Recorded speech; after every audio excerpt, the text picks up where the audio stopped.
Hey guys, what's up? It's me, Thomas. Today we're back here with Kill Count, and today, well, time for another Prom Night Massacre. We got Hello Mary Lou, Prom Night 2. You know, with a title like that, I feel like this wasn't supposed to be a prom night movie. And again, I think the whole thing shouldn't have been a franchise. I mean, again, Prom Night kind of ended decisively in a way.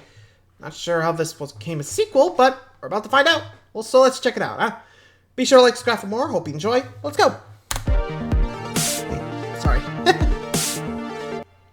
Welcome to the Kill Count. Hey James, how you doing? doing? The victims and all our favorite horror movies and show you how they were made. We got a special one for you today, folks, because we're looking at Hello Mary Lou, Prom Night 2, the insane 1987 standalone sequel to Prom Night. Made 7 years after the first film, horror had changed a lot in the interim. Halloween-inspired slow-paced killers were out, and fantastical Freddy's were in. Slashers started having more supernatural elements. Scary to supernatural. Said hello to Mary Lou. Mary Lou Maloney is a mean mamma jamma who gets burned to death at her prom in 1957. 30 years later, she possesses a modern-day teenager named Vicky who goes to the same high school. It's like I'm not in control of myself. They attend Hamilton High, the same name as the school in the original Prom Night, which is literally the only linking factor between the two. And turns out that was just a coincidence. This was originally written as a movie called The Haunting of Hamilton High. After production was over, they figured sticking the Prom Night name on it would help sell more tickets. The slapped-on sequel subtitle possibly hurt it more than helped, which is a shame since this movie's a fucking trip. It's got plenty to enjoy for fans of cheesy horror movies, like wacky effects and heightened line deliveries. This is the only thing that will protect you. And of course, it's got some solid kills too. Let's find out how many. We interrupt this kill count for an important broadcast. Hey, Starship Trooper. Mankind is at war with hair loss. Every year, countless humans suffer from unwanted male pattern baldness, a genetic condition that affects 2 out of every 3 men globally. But brave soldiers are doing their part to combat it. Soldiers like Count Officer James A. Janice. James, how are you serving? I'm taking preventative measures using convenient and clinically proven hair loss treatment from today's sponsor, Keeps. And that's not all you're doing, is it? No, sir! I'm helping spread the word by enlisting others in the war against unwanted male pattern baldness. That's right. He's making sure citizens know that they can wear their hair how they want it with Keeps. Keeps delivers their products straight to your home in discreet packaging, including both FDA-approved hair loss treatments. And don't forget their hair thickening shampoo, conditioner, and pomade that work together to complement your treatment plan and enhance results by making thinning hair look thicker through a special formula designed by hair loss experts. Right you are, officer. And we hear you're leading a new batch of recruits to Keeps' online consultation, where they'll get matched with a provider who will tailor a treatment plan, if medically appropriate, to address their hair loss concerns. Is that right? I sure am, sir. Come on, you damn dirty apes! Do you want to have luscious, well-cared-for hair forever? Sir, yes, sir! Well then let's go! Join the fight against unwanted hair loss. For a special I feel like offer that's a to Starship get started, Trooper go to reference right there, I swear. keeps.com/deadmeat, or click the link in the description. That's KEEPS.com/deadmeat. Will Mary Lou make things tough for the kill counting crew? Let's go find out. And get to the kills. Honestly, I think they could have just kept it alone. I mean, you're going from like straight slashers to supernatural. You don't do that a lot, you know? I mean, Jason kind of gradually did that. And when, you know, Michael Myers did that, woof. I mean, I'm just saying, if you want a slasher, stay a slasher. If you want to go supernatural, just stay supernatural. I mean, think about it. Even with Chucky and Freddy, they still kept their, you know, roots in a way. Chucky more likely than Freddy. Just saying.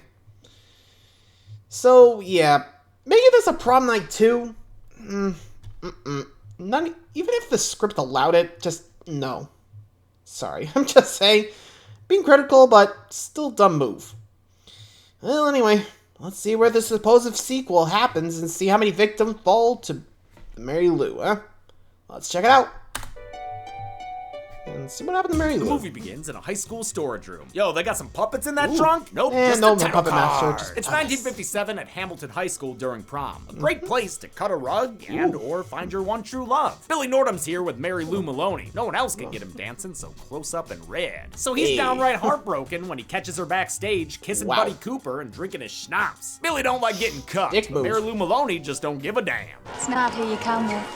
It's who takes you home. This line is another accidental link to the first film. It's not who you go with, honey.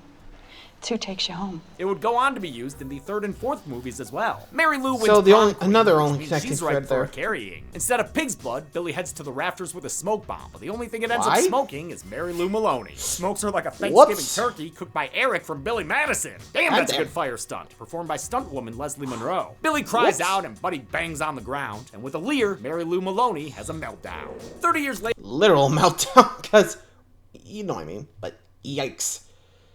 Yeesh. I mean, I've heard of like Better Prom Date, but goddamn. To be fair, Mary Lou kind of had that one coming, considering, you know, cheated on his date. Even I wouldn't do that. Like, anyway, cut to present day, I guess. Later, Hamilton High student Vicky Carpenter is hoping to have her Hi, own Vicky. memorable prom night. But her overly religious mother won't even let her get a dress for it. And Pops won't do Right. anything other than move that spoon around. Mama don't like Vicky's boyfriend, the motorcycle riding Craig Nordham. Calm down, Craig. lady. He's gonna grow up to be a successful lawyer in City Tech. soft Craig's boy, also a wholesome, cross-gifted boy. And his dad is the school principal. boy. That's like being friends with the warden. Principal dad is the all-grown-up Billy Nordham, who accidentally lit Mary ablaze with a stink bomb 30 years ago. Oops. Now he's in that Leslie Nielsen position, and played by evil white-eyed scanner Michael Ironside. Just a year after being in Top Gun. Gun, Man, that doing this dang. movie must have felt like whiplash. Vicky Pretty needs much, a dress because just- she's in the running for prom queen. Her opponent is the saucy Definitely mean drops. girl, Kelly Henenlotter. Ooh, I am gonna look so hot. And yes, Henenlotter and Yikes. Carpenter are references to Frank and John. Wes Craven is referenced with a teacher. Mr. Craven? John Waters is referenced with Vicky's friend Monica Waters, and Dracula director Todd Browning is referenced What is with with the Vicky's friend Jess Browning, director the one who looks references the here? most like 1987. Jess tells Vicky to check the school's prop closet for dresses, but dresses ain't all that place has got. It's got a trunk There's a too, trunk. the title card holding trunk. Wait, what was the title again? Oh, that's right. Hello, Oh, Mary Lou. And nothing. Oh, Inside the trunk is Uh-oh. Mary Lou's cape and crown, so Vicky takes them. Oh shit, was that a mimic? After sharing the old prom I stuff think it with might the have other been girls, without Vicky acting. finds Jess crying in the bathroom. Some guy got her pregnant, then ghosted her. Too bad he ain't the Damn. only ghost she's gonna Oh. have to deal with. Jess stays late at school that night to work her feelings out with art and try to reenact Tim Curry's Halloween video. Well, anything can happen on prom night Eve, Halloween. and it does. After Oops. Jess picks out the jewels of Mary Lou's crown, the radio starts playing a 50s tune, and things start Oops. going buck wild. Amidst the artful chaos, an old-timer kill is teased, but for whatever reason, probably Nuts. budget, the decap is skipped That in or favor just of didn't a wanna cake deal with it. painting. What a crock of shit that fake out was. It's got me pissed at this otherwise Jess. solid kill. Get out of here, you kill! After the kill, know. Mary Lou's spirit cleans up like she were death Eh? in Final Destination 1. Jess's body is Yeah, found even the I'm next like, morning, how and does her a ghost death do is that? ruled as suicide. It gives Kelly the chance to be a real asshole to Vicky. The competition seems to be dwindling. You two should take the hint from Jess. You shut your fucking mouth, bitch! Oh shit, but Damn, Vicky bro. ain't having it. Oh my god, I love that I probably line would be reading. too. You This is- shut your fucking mouth, bitch! In actuality, this Yeesh. isn't I'd entirely probably just Vicky. punch She him, passed too. Mary Lou's tombstone while leaving Jess's burial, and now she's got a bit of the ex-prom queen inside her, judging by her reaction to the principal. Billy. Not sure exactly Uh-oh. when this happened. Presumably when the trunk opened, even though she Probably. seemed like herself with Jess in the bathroom. Was it at the cemetery? I don't know. Who fucking knows? She's definitely fucking. My guess, trunk, because I think it takes a while for, like, ghosts to possess you. Like, in Exorcist, it didn't happen straight away. It built up, you know? I mean, like I said, it's just my guess. My money's betting on the trunk, because it does take a while. Or just mostly happens when you try to mess with something of Mary Lou's. I guess she's gonna be the new queen bitch. What? Bad be said. Come on. Anyway. Fucked up now, though. She's slipping into visions where the cafeteria's even grosser than usual. I hate Wednesday's menu. Green goop head is the worst. At least the Yikes. hallway's cleaner and has high C in the water fountains. That's good. The hallucinations pretty sure make that's Vicky just look blood. like a fool to her peers. But come on, she ain't the only goof ass in this school. Look at this fucking gym Wow. coach. What's his Also deal? the fashion What the hell is there, stunt yeesh. co? And what the holy hell is this out-of-sync buffoonery? Didn't want to try a second take there? Kelly hits I don't Vicky know. in the head with a volleyball, sending her straight into another nightmare dimension. It's full of kinda creepy girls chanting Mary Lou's name and a bona fide spiderweb volleyball net. Get out of that thing, Mary Lou! Yeesh. Or is she not Mary Lou, Billy? You totally recall how that photo cracked on Mary Lou's face. You know you're in some eat the door trouble. Nom, nom, nom, nom, nom. Vicky goes to confession, mirroring an earlier scene with the real Mary Lou Maloney. That wild child vandalized the booth and admitted to fornication. Many boys, And many boys. many times. The modern-day priest hearing Vicky's confession is a grown-up Buddy Cooper, the dude who was with Mary Lou backstage the night she died. Vicky mentions her hallucinations about Mary Lou, but Buddy simply tells her to pray the cray away. I don't know, man. Is praying gonna keep her rocking horse from giving her the side eye? As Vicky watches her self-portrait turn into Mary Lou, things get a little poltergeisty. Oh, and a little bit like The Entity. That's not good. She tries to escape, but her horse says, "Nay, he's your boyfriend now, Vicky." Her mirror goes all Capri Sun, but she shuts that shit down with an RCA out of nowhere. Vicky goes to the cemetery and asks Mary Lou's body what she wants. Father Buddy finds her there, and after she runs off, he decides it might be a good idea to do some priest shit. With candles in Latin, he tells Mary Lou's soul to get the fuck out of Vicky. But this is gonna take more than some body of Christ compels yas. I mean, her gravestone's lighting Bibles on fire. This shit is serious. Father Buddy goes to see Principal Billy. He says he feels just as guilty of Mary Lou's death as Billy, the guy who, you know, set her on fire. So pretty sure that's not true, but whatever. I guess he is. To be fair, Buddy says Mary Lou has come back with a little with her, so that she's going to possess Billy, and that he's got to take communion to stop it. Jesus Christ, Buddy, you've been celibate too long. Yeah, bud, you're about to burst. That's why Bill goes all, "Don't hug me, I'm scared." Don't touch me. Don't touch me!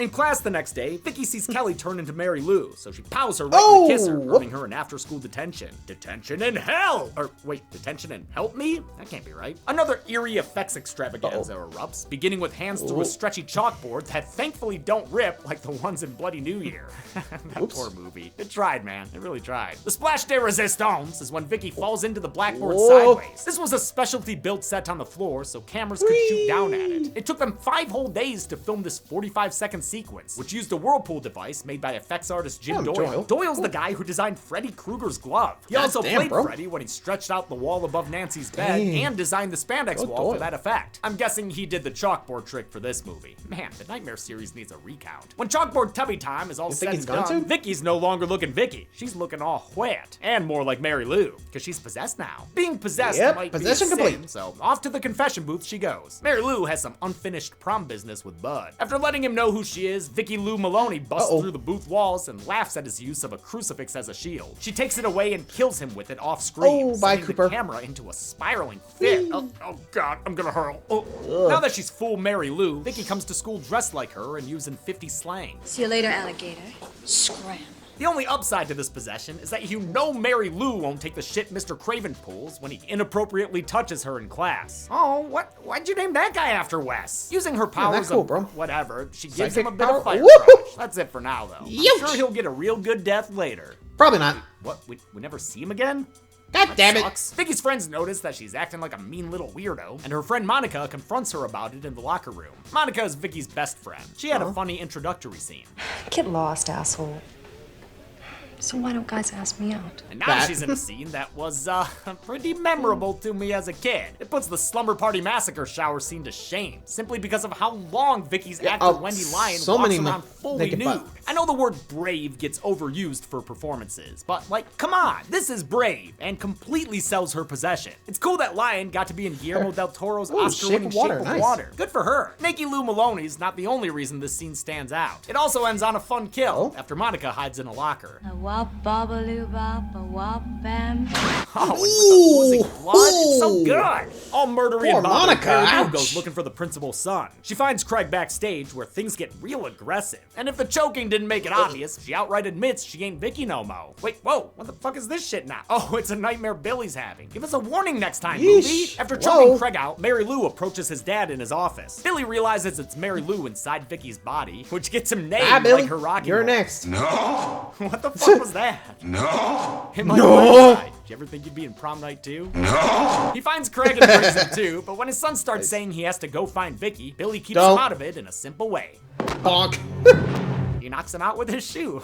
Honestly, Mary Lou's at home Just sticking bonk. a finger in her rocking horse's mouth when Vicky's papa comes in, completely unprepared for what's about to happen to him. Because the freaking deaky in his daughter's body is about to scar this man for life. Hold me, daddy. Mama Carpenter walks in on it and yells at her daughter to repent, but she just uses her mind powers to blast her through the door, giving her like a quarter Margaret White treatment. I didn't count this as a kill initially, but everyone online does, so fuck it. Billy goes to Mary Lou's grave and digs. Yikes, things are ramping up more. Though I gotta admit, that locker crush just... Youch! I can't even imagine how much that hurts. You know? Hey, well, third act's come up, and, well, you think she'll get her crown, or you think she shouldn't? Let me know. Anyway. Until he's pounding pie. Inside the coffin is Father Buddy's body. Billy is very respectful. Stupid bastard! Billy, you be nice and give that corpse a hug. Okay, there you go. Better. Thank you. The 80s ass prom gets underway with more flashing neon lights than Fremont Street. Seems like a mostly normal dance, except for when Mary Lou pops right out of existence. Where'd you go? The man who may have just blipped her out of existence is Josh, another friend of Vicky's. He's the comic relief character. I'm gonna drink too much beer and throw up in the can. It's my duty.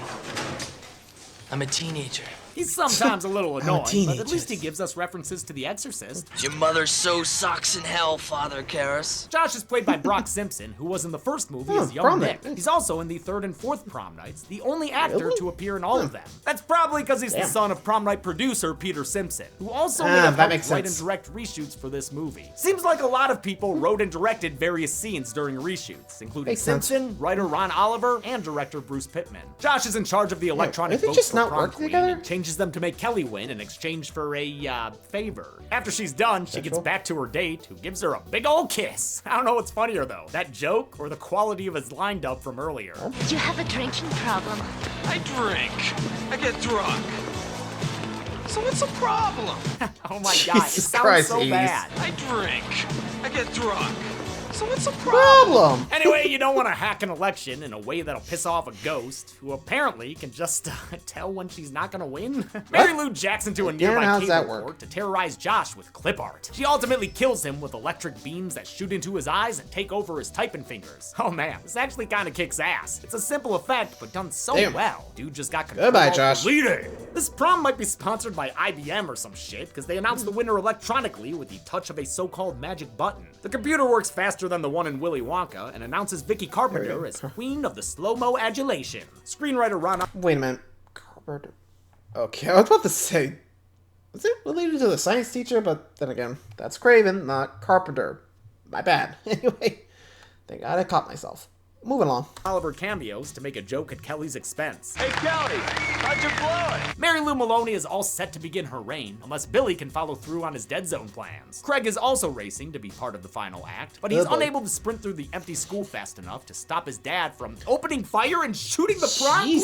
Oh shit! Yeah, that's a cue to get down. Seriously fucked up. And I don't think everyone would just be standing around. Yeah, I'd be running for the door. Craig crawls on stage to be with Vicky as she dies, but don't worry, dude. She's coming back to life and popping them bullets out her chest. Then she sprouts a full hand and arm. Holy shit! This roaring practical birth from Vicky's torso is fucking awesome. I can't get enough of it. I'm glad there are so many shots. Even if there's an obvious makeup flap on the neck there. Whoops. Effects artist Nancy Howe did this transformation in 8 stages, using a puppet hand and a urethane foam chest, a costume mime for jerky movements, and finally, at the end, prosthetics on actress Lisa Schrade, who played Mary Lou Maloney. And who, by the way, is just as gorgeous all these decades later. What is her secret? Amidst the Carrie-like commotion, shit straight falls apart, and Mean Girl Kelly is killed when a light falls and stabs her in the chest. The Vicky spawn sheds the last of its goop and finishes becoming Mary Lou, who then begins kicking Nordamas, father and son.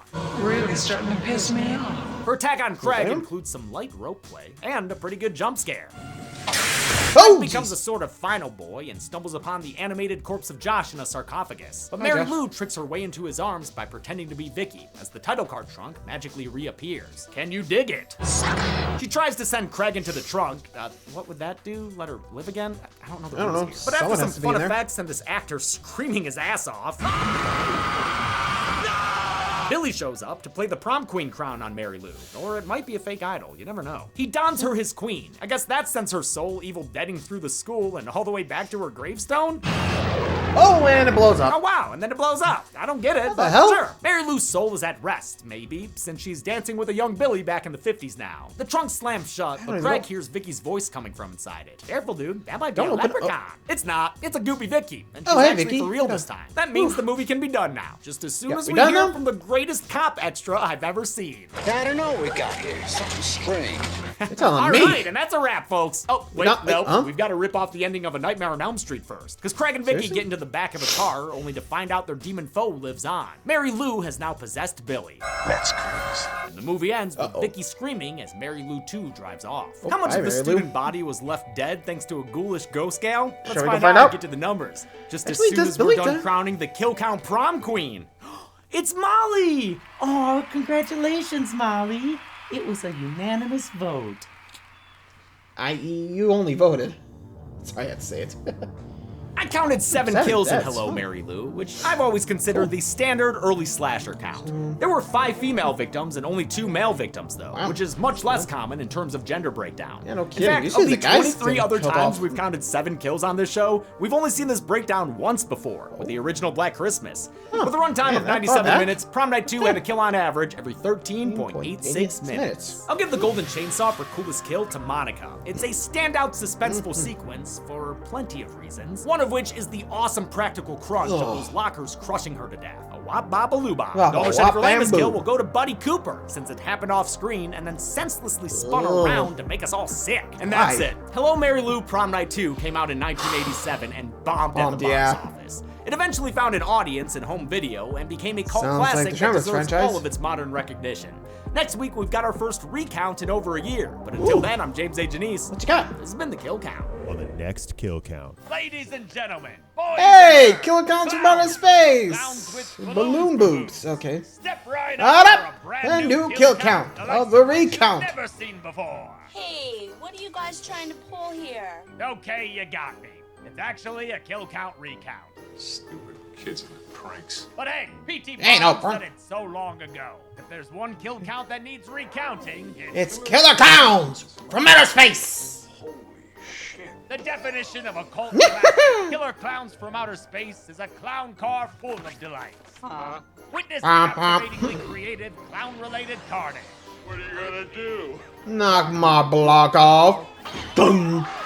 Damn. Monstrously melodious musical score. Practical effects that are as hilarious as they are horrifying. And of course, cotton candy cocoons. Cocoons. Yes, yep. cocoons. You know, cocoon. All right, cocoons. So this week, before you play the new video game that comes out on June 4th, yeah, June 4th. Check out Killer Check it out. From Outer space. You are gonna love this, don't you, baby?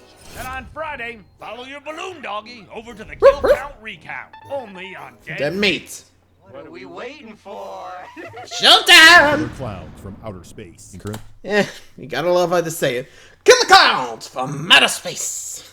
You can't help it without having to do like a showman's type, like, you know, phrasing of the word. Come on. You know? And let me know what you guys think of this kill count. Honestly, I mean, it's got the 80s cheese. What are you gonna do? Till next time, adios.